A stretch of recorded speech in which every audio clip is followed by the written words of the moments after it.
आप सभी के हृदय में विराजमान परमात्मा को मेरी राम राम। एक भक्त ने पूछा हमसे कि कमल को ही राष्ट्रीय फूल क्यों घोषित किया गया, या हर समय कमल की ही तुलना हर वस्तु से क्यों की जाती है, दिव्य वस्तु से, जैसे चरण कमल, कर कमल। तो कमल की इतनी महिमा क्यों है, जबकि कमल की इतनी सुगंध हमें अनुभव नहीं होती, कमल दिखाई नहीं देता, दुर्लभ फूल है। गुलाब क्यों नहीं है? अब इस बात को थोड़ा समझना है कि लोग सिर्फ इतना जानते हैं कि कमल का एक दूसरा नाम है पंकज, अर्थात पंख माने कीचड़ और ज माने जन्मा, जिसका जन्म कीचड़ में हुआ हो। कमल का फूल कीचड़ के भीतर से निकलता है और कीचड़ के भीतर से इस सिर उठाता हुआ बाहर निकलता है और कीचड़ से ऊपर उठकर रहता है। कीचड़ से निकलता है लेकिन कीचड़ उसे छूता तक नहीं, निर्लेप रहता है वह कीचड़ में। कीचड़ की ना उसे दुर्गंध छू पाती है, ना कीचड़ का एक कण भी छू पाता है। सब कीचड़ नीचे का नीचे गिरता जाता है और कमल बिल्कुल निर्मल, पवित्र, खुले आकाश के नीचे कीचड़ में ही खड़ा होता है। चारों तरफ कीचड़ है, दुर्गंधपूर्ण कीचड़, लेकिन कमल उसकी अपनी सुवास। और कमल पर कौन आता है? भंवरे, और कोई नहीं आता। भंवरे माने कौन? भक्तों को भ्रमर कहा गया कि जो गुंजार में रहते हैं। भंवरे का गुंजार ओम के नाद के निकट होता है। तो भंवरा उस आत्म संगीत के गुंजार को करता हुआ कमल के ऊपर जा बैठता है, बैठा रहता है, उसका रसपान करता रहता है। सूर्य अस्त होता है, कमल बंद हो जाता है और उसी कमल के भीतर वो भंवरा भी बंद हो जाता है। अब ये ऐसी रहस्यपूर्ण कमल की कथा है, पंकज की कथा है, इसलिए यह दुर्लभ और राष्ट्रीय फूल है। अब इस बात को यहाँ कहने का क्या औचित्य था, इसे समझिए। ये जो पूरा कलयुग है, अभी काकभूषणी जी से हम सुनते आ रहे हैं पिछले कितने एपिसोडों में।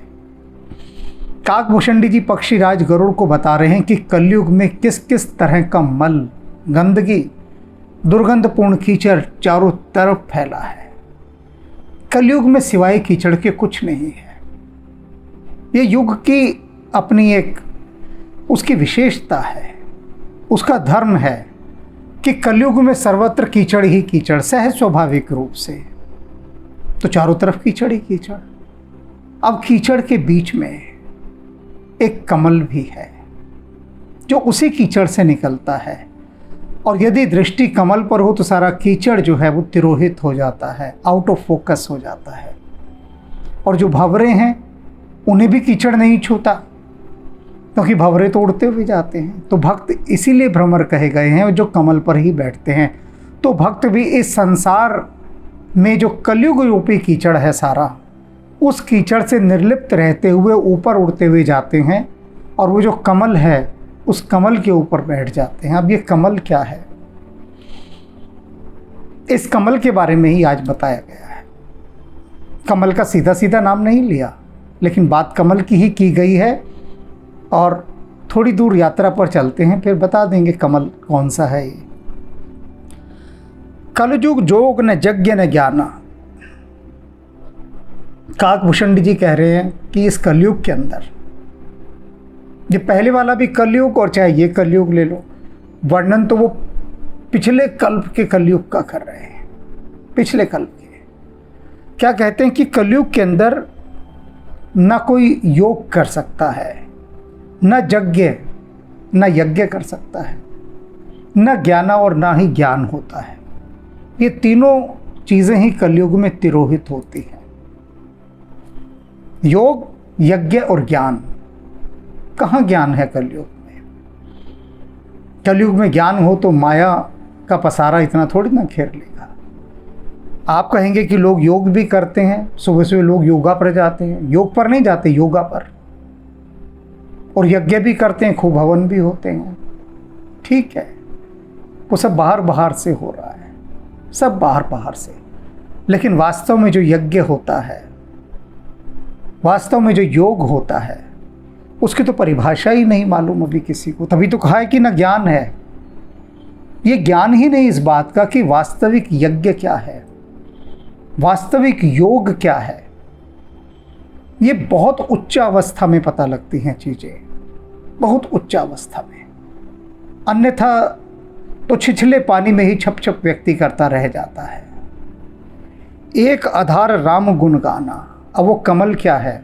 वो कमल है राम का नाम। उस राम रूपी नाम के ऊपर ये भक्त रूपी भंवरे जाकर बैठकर मधुपान करते हैं, रसपान करते हैं। एक आधार, केवल एक ही आधार है कलयुग में, और वो है राम गुण गाना, राम के गुणों को गाया जाए। यही एक आधार है, यही एक संबल है। सब भरोस तज जो भज राम है, और क्या? सारे भरोसों को त्याग कर, सब भरोस तज, सारे भरोसों को त्याग कर, जो भज राम है, जो राम को भजता है। अब मैं थोड़ा गीता की तरफ ले जाता हूँ। भगवान कृष्ण कह रहे हैं अर्जुन से कि हे अर्जुन, तू सभी धर्मों का त्याग करके मेरी शरण में आ जा। अब धर्म का अर्थ भी समझ लीजिए। लोग तो कहते हैं कि भगवान कृष्ण कह रहे हैं, अपनी बुद्धि से जो वो अर्थ निकालते हैं कि तुम्हारा जो भी धर्म है ना, उसको छोड़ दो, उसको त्याग दो और हमारे धर्म में आ जाओ। क्यों समझते हैं ऐसा? क्योंकि ऊपर कहा ना कि कलयुग के अंदर कोई ज्ञान ही नहीं होता। कलयुग जोग न यज्ञ न ज्ञाना। ज्ञान कब होगा? और ज्ञान जब होगा तो गहरी बातें जानी जाएंगी। तो ज्ञान दुर्लभ है कलयुग में, बहुत दुर्लभ रहता है, कण मात्र। अब ज्ञान न होने के बाद शब्दों के अर्थ का अनर्थ होता है। जैसे भगवान कृष्ण के कहे गए इस सूत्र का हुआ कि सब धर्मों को त्याग कर अर्जुन तू मेरी शरण में आ जा। अनेक भक्त कहते हैं कि देखो भगवान कृष्ण उसको कह रहे हैं कि तू अपना धर्म त्याग दे और मेरी शरण में आ जा। लेकिन धर्म का अर्थ क्या है? यहाँ पर जो कहा, सब भरोस तज मोह भज राम है, सारे भरोसों को त्याग कर जो भज राम ही, जो राम को भजता है था, जो राम की शरण में जाता है सारे भरोसे छोड़कर। वही भगवान कृष्ण अर्जुन को कह रहे हैं तू सब धर्मों का त्याग कर, अर्थात सारे भरोसों को छोड़कर। धर्म क्या है? धारणा, कि तूने अपने मन में जो धारणा बना रखी। धर्म का अर्थ होता है जो धारण करने योग्य हो, वह धर्म। अब जो व्यक्ति ने अपने मन में धारण किया होता है वो उसका धर्म हो जाता है। बहुत सारी चीज़ें धारण किए घूमते रहते हैं, क्या क्या नहीं धारणा बनाई हुई है। तो भगवान कृष्ण कह रहे हैं अर्जुन, तेरी जितनी भी धारणाएं हैं, जितने भी तूने अपने मन में भरोसे रखे हुए हैं, चाहे तेरा अपना भरोसा हो, चाहे अनेक मित्र राजाओं की सेना का भरोसा हो, या तुझे अपने गांडीव का भरोसा हो, अपने बाणों का भरोसा हो, कितने भी भरोसे, सब भरोसों को छोड़कर तू मेरी शरण में आ जा। और वही बात यहाँ पर काकभूषण जी कह रहे हैं कि सब भरोस तज जो भज राम ही, जो राम को भजता है सारे भरोसों को छोड़कर। ये पंक्ति मैं बार बार क्यों दोहरा रहा हूँ? क्योंकि हमें बड़ा भरोसा है मित्रों पर, रिश्तेदारों पर, अपने धर्म पर, अपने बल पर, अपने पद पर। ये सारे भरोसे हैं हमारे। लेकिन इन भरोसों को छोड़कर जो राम को भजता है उसे मुक्ति मिलती है।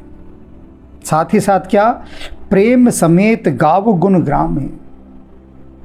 जो प्रेम के साथ, विशेषता बता दी कैसे? प्रेम समेत गाव गुण ग्राम, जो राम के गुण समूहों का गुणगान प्रेम के साथ करता है। फॉर्मेलिटी के लिए नहीं, कि औपचारिकता निभाने के लिए बस राम के गुणों का गुणगान किया जा रहा है। राम के गुणों को गाते समय यदि हृदय आह्लादित ना हो, प्रेम से ना भरा हो, रोमावली पुलकित ना हो उठे, तो समझिए कि राम का नाम बस यूं ही लिया गया, यूं ही ख्वामख्वाह, कोई उसका अभिप्राय नहीं रह गया था। तो दो बातें, पहली बार क्या कहा था कि जो कपट को त्याग कर राम का नाम जपता है। अब उसी बात के लिए क्या कहा गया कि जो सारे भरोसे छोड़कर पूर्ण रूपेण राम पर आश्रित हो गया कि राम जी जो आप करें, हम तो आपके भरोसे हैं, राम पर छोड़ दिया और फिर राम के गुणों का गान कर रहा है। कैसे? आनंदित होकर, प्रेम के साथ। तो राम का नाम जब भी लिया जाए, जब भी थोड़ा प्रेम को गहरा लिया जाए, प्रेम की मिठास के साथ, प्रेम की गहराई के साथ जब राम का उच्चारण होगा। कहते हैं ना, जब जयकारा लगवाते हैं, भाई प्रीत नाल बोलो, सारी संगत साथ संगत प्रीत नाल बोले, प्रीत नाल जयकारा लगावे। जयकारा तो लगा रहे हैं सब, लेकिन ऐसे जयकारा ना लगा दें कि नींद में सोते सोते। दुकान का ध्यान है लेकिन जयकारा लग रहा है, ध्यान दुकान पर है, ध्यान और कामों पर है, बाजार पर ध्यान है और जयकारा लगा रहे हैं। कहते नहीं, सारा ध्यान इधर उधर से हटाकर प्रीत नाल जयकारा लगाओ। ऐसा साध संगत को हुक्म दिया जाता है, मार्गदर्शन किया जाता है उसका। तो प्रीत बहुत महत्वपूर्ण है। जब तक प्रेम के साथ नाम की महिमा नहीं गाई जाएगी तब तक वह निष्फल है। इसलिए यहाँ पर बता दिया है। इतना भी कहा जा सकता था ये छोड़कर कि राम गुण गावहीं बस, लेकिन नहीं, क्या कहा? प्रेम सहित, प्रेम समेत, प्रेम के साथ राम के गुणों को गाना है। सोई भवतर कछ संशय ना है। काकभूषण जी कह रहे हैं, मैं इस बात को प्रमाणित कर रहा हूं कि इस बात में कोई संशय नहीं है, कोई शको शुभा ना रखे कि यदि वह केवल राम के नाम का जाप ही करेगा कलयुग में तो वह तर जाएगा। कह रहे निश्चित रूप से तरेगा, और कोई आधार है ही नहीं, कोई उपाय है ही नहीं, एकमात्र यही उपाय है, एकमात्र यही। तो सोई भवतर कछ संशय ना है, वही भवसागर से पार होगा जब पूर्ण रूपेण राम के भरोसे रहेगा और राम के गुण समूहों का प्रेम सहित गुणगान करेगा। निश्चित रूप से वह भवसागर से तर जाएगा। नाम प्रताप प्रकट कल माहे। कहते जो नाम का प्रताप है ना, ये प्रत्यक्ष है कलयुग में, इसको प्रमाण की कोई आवश्यकता नहीं। कहते ना हाथ कंगन को आरसी क्या, तो प्रत्यक्ष को प्रमाण की कोई आवश्यकता नहीं होती। ये जो नाम की महिमा है, ये नाम की महिमा जो है, ये कलयुग का सबसे बड़ा प्रताप है जो तुम सबको मिला है। कलिकर एक पुनीत प्रतापा। ये जो कलयुग है ना, इसका एक बड़ा पुनीत प्रताप है। ये कलयुग को जो ये एक उपहार मिला, एक भेंट मिली, एक वरदान मिला, एक तोहफा मिला, देखा होगा ना हनुमान जी ने कि भैया कलयुग में तो किसी तरह से बात नहीं बनने वाली मनुष्य की, कैसे बनेगी? चारों तरफ कलयुग यूपी कीचड़ है, कीचड़ ही कीचड़ कलयुग का, चारों तरफ अवगुण ही अवगुण, गुण तो है ही नहीं, पाप ही पाप।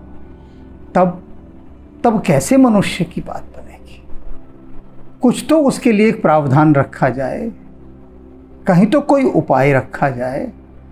तो ये उपाय रख दिया कि राम के नाम का, उसके गुणों का प्रेम सहित गुणगान किया जाए, राम के भरोसे रहा जाए।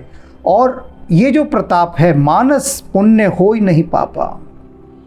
और इससे क्या होगा कि यदि राम के नाम का गुणगान निरंतर करते रहेंगे, निरंतर करते रहेंगे, प्रेम सहित करते रहेंगे, राम के ही भरोसे रहेंगे, तो उससे उपलब्धि क्या होगी? उस उपलब्धि के बारे में बता रहे हैं, मानस पुण्य होई नहीं पापा, कि आपके मन में मानसिक पुण्यों का उदय होगा, हो ही नहीं पापा, और कोई मानसिक पाप नहीं होगा।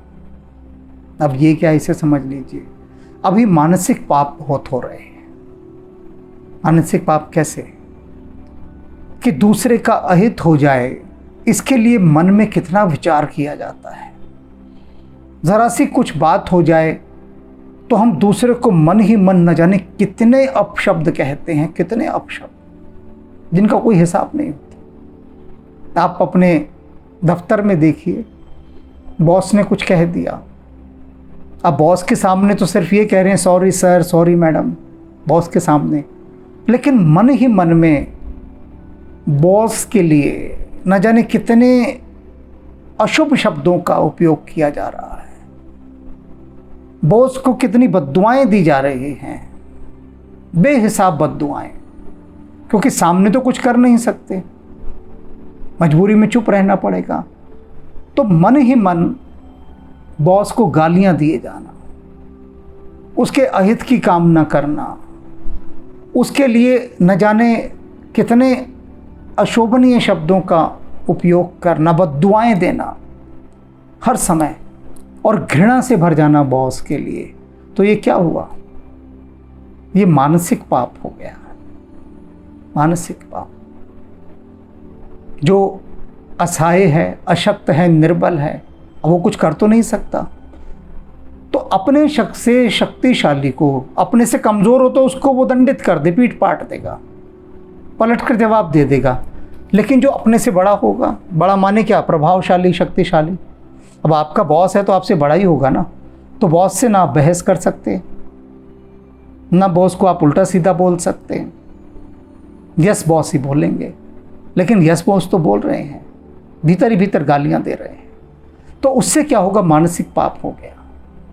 लेकिन यदि राम का नाम प्रेम सहित निरंतर आप लेते रहते हैं, राम के गुणों का गुणगान करते हैं, तो मन इतना निर्मल हो जाएगा कि आप फिर अपने बॉस को गाली नहीं दे सकेंगे। क्यों? क्योंकि आप राम के भरोसे हैं, बॉस के भरोसे नहीं।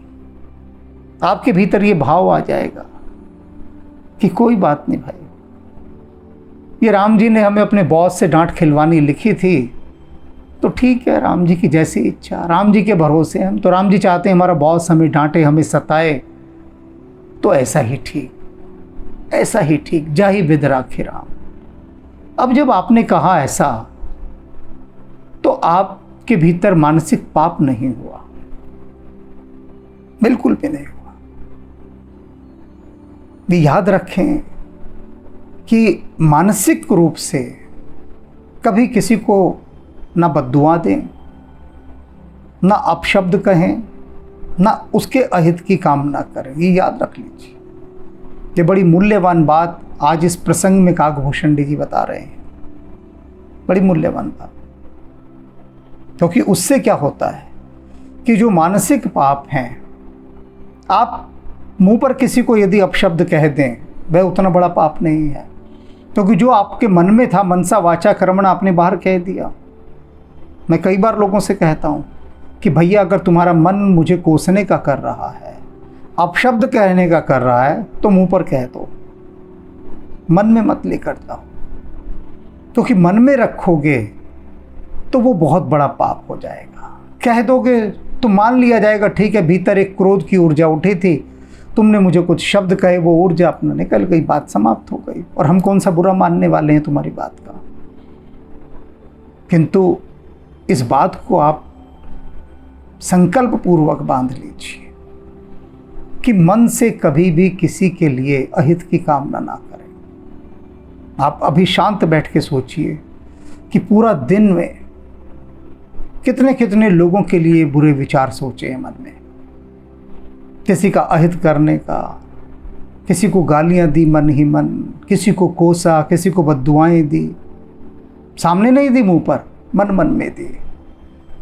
तो ये मानसिक पाप क्या करते हैं? सारे पुण्यों का क्षय कर देते हैं।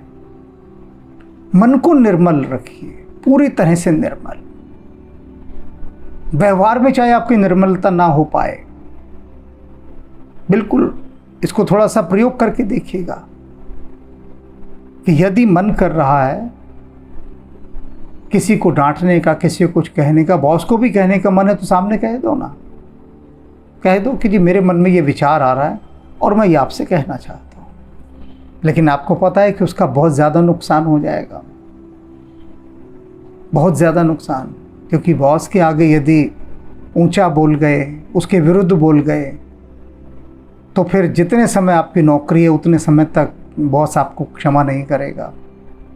लेकिन यदि मन ही मन में आपने बॉस को बद्दुआएं दी तो परमात्मा क्षमा नहीं करेगा। तो इससे अच्छा क्या है कि भीतर ऐसे भावों का ही उदय ना हो। और वो कब हो सकता है?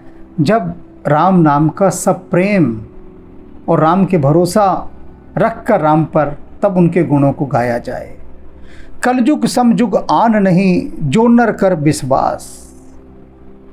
कह रहे हैं काकभूषण जी की पक्षीराज गरुण, बात सुनिए, बड़े पते की बात कह रहा हूँ मैं, कि कलयुग के समान कोई दूसरा युग नहीं है। सुंदर तारीफ में कह रहे हैं कलयुग की, कि कलयुग के समान कोई दूसरा युग नहीं है यदि कोई मेरी बात पर विश्वास करे तो।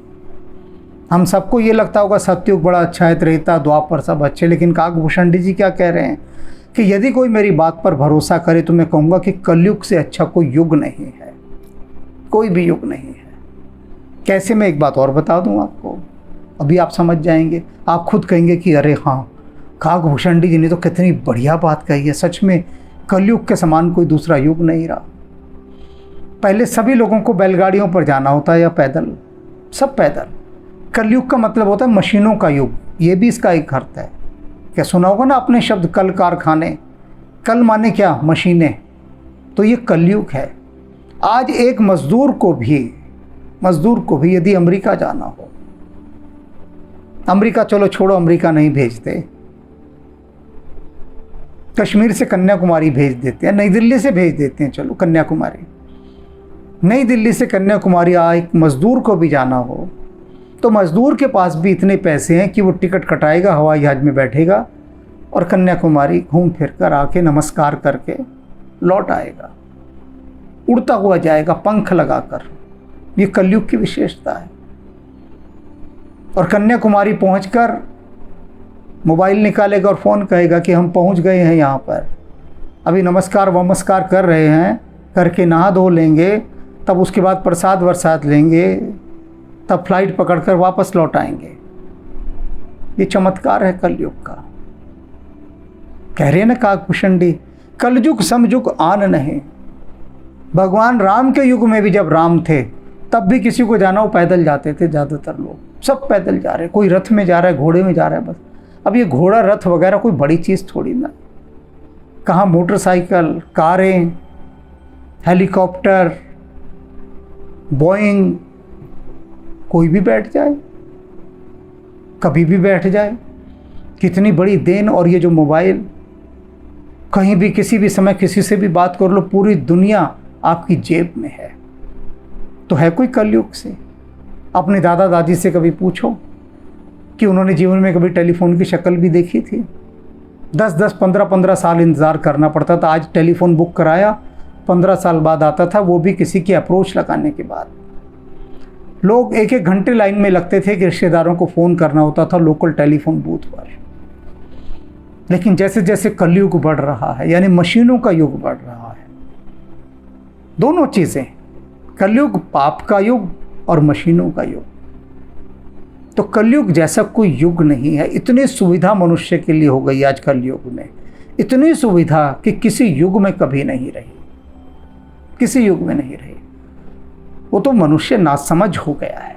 यहाँ कहा है ना ऊपर अभी पीछे कि मनुष्य में ज्ञान ही नहीं है। और अगर उसके अंदर ज्ञान हो तो कलयुग में जितना पैसा इस परमाणु शक्ति पर खर्चा जाता है बम बनाने में, अगर कोई भी एक राष्ट्र बम बनाना बंद कर दे या पूरी दुनिया बम बनाना बंद कर दे, तो इतना पैसा है धरती को सुंदर बनाने के लिए, इतना पैसा। मैं यूं ही उदाहरण के लिए बता रहा हूं, समझाने के लिए, कि अगर सारी दुनिया बम बनाना बंद कर दे तो एक मजदूर की भी तनख्वाह जो होगी ना महीने की, वो 5 करोड़ से ज़्यादा होगी। पूरी दुनिया के मजदूरों की कह रहा हूं मैं ये बात, कि हर मजदूर 5 करोड़ रुपए महीने के आखिर में पाएगा। और किसी प्रकार का कोई टैक्स नहीं होगा पूरी दुनिया में, कोई टैक्स ही नहीं लगेगा। बिना टैक्स के लोग पैसा अपने आप देंगे सरकारों को, क्योंकि इतना वेतन होगा, व्यवस्था ही अलग होगी। ये कल्पना से परे की चीज़ है। कल्पना से परे की। अभी जो देश के विकास में पैसा लगता है वो मुश्किल से 10 या 15% लगता है। मुश्किल से 80% देश की रक्षा पर पैसा खर्च हो जाता है। 80% सारे संसार के देशों की बात कर रहा हूँ मैं, कि जिस ढंग से खर्च होता है, और वो वही सारा पैसा यदि इस धरती पर लगता तो हर व्यक्ति के पास अपना शानदार बंगला होता, पूरी धरती पर वृक्ष ही वृक्ष होते, ये धरती इतनी सुंदर होती कि जो कभी हो नहीं सकती थी, कोई कल्पना नहीं कर सकता था। लेकिन विधाता ने टेक्नोलॉजी तो दे दी, साथ में माया को भी भेज दिया कि जाओ, मैंने इसे ज्ञान दिया, विज्ञान दिया, सब कुछ दिया, लेकिन तुम इसकी बुद्धि खराब कर दो। ये क्या करे? ये जो शक्ति मैंने उसे दी है उसका उपयोग ये विनाश में करे। जो परमाणु मैंने इसको दे दिया, ये उसका इस्तेमाल सिर्फ अस्त्र बनाने में लगाए, आयुध बनाने में लगाए, वेपन्स बनाने में लगाए, सारा पैसा ये वहीं लुटा दे, और ये धरती वैसी की वैसी दुखी और परेशान रहे। गाई राम गुण गण विमल, भवतर बिन ही प्रयास। कलयुग की क्या विशेषता है कि कलयुग में आपको कोई मेहनत नहीं करनी पड़ेगी, कोई प्रयास नहीं करना, तपस्या, साधना इत्यादि। बस क्या करना है कि जो राम के जो विमल गुण हैं उनको गाना है। यही तो सबसे कठिन काम, सबसे कठिन काम।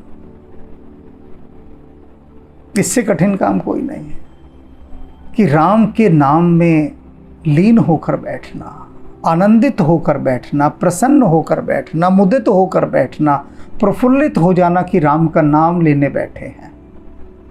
ये सबसे कठिन काम है। दिखने में बड़ा सरल लगता है, दूर से पर्वत बड़ा सरल लगता है कि अरे इतना छोटा सा तो है, अभी चढ़ जाएंगे। लेकिन जब उसके निकट जाते हैं तब पता लगता है ये तो चढ़ाई कभी समाप्ति नहीं होगी, अंतहीन चढ़ाई, अंतहीन चढ़ाई, चढ़ाई नहीं जा सकता। पर दूर से तो लगता है अभी दौड़कर चढ़ जाएंगे, 5 मिनट में पूरा पर्वत नाप डालेंगे। यही राम के नाम की बात है कि माया ऐसे पहरे लगाए बैठे है कि राम का नाम भी वो जपने नहीं देती और मनुष्य को भरमा भरमा देती है। प्रकट 4 पद धर्म के, कलिमहु एक प्रधान। कह रहे काकभूषण जी कि धर्म के 4 पैर होते हैं प्रत्येक युग में, सत्य, दया, तप और दान। ये 4 पैर हैं धर्म के। धर्म इन 4 पैरों से गति करता है और प्रत्येक युग में धर्म टिका रहता है, लेकिन किसी न किसी पैर का सहारा लेके। चारों पैर यदि धर्म के गिर जाएंगे तब कुछ नहीं बचेगा। कहते हैं ना, ये धरती आज भी जीवित है तो क्यों जीवित है कि धर्म का एक पैर बचा है, इसलिए पुण्य का एक पैर बचा है, इसलिए धरती जीवित है। तो कलयुग के अंदर धर्म का वह कौन सा पैर है जिस पर ये पूरा कलयुग टिका हुआ है, ये धरती टिकी हुई है? कौन सा वो पैर है? उसी पैर के बारे में हमें चिंतन करना है, क्योंकि वही हमें तार सकता है, वही हमें पार ले जा सकता है। अभी ये जो बताया राम का नाम, ये तो है, ये तो आपकी मुक्ति का द्वार है। लेकिन ये बता रहे कि धर्म जो है, धर्म का कौन सा पैर है? तो वह पैर हमें स्पर्श करना है, उस चरण का स्पर्श करना है जो धर्म का चरण इस कलयुग के अंदर इस समय बिल्कुल सशक्त रूप से खड़ा है और जिससे हमारा बेड़ा पार हो सकता है। तो धर्म के उस चरण की चर्चा कल की जाए तो कैसा रहेगा? आज तो बहुत कुछ जानने को मिला, पीने को मिला, समझने को मिला। आज इसका ही चिंतन कर लिया जाए। शेष फिर राम राम। जय मंगल मूर्ति राम अयन, जय सद्गुण सन्मति भक्ति सदन, जय ब्रह्म विचार प्रसार करण, कुविचार कलेश कलाप हरण, जय सर्व प्रपंच प्रशूल समन, जय जीवन सारथि सत्य शरण, जय संकट मोचन राम रमण, अभिनंदन वंदन कोटि नमन। अभिनंदन वंदन कोटि नमन, अभिनंदन वंदन कोटि नमन।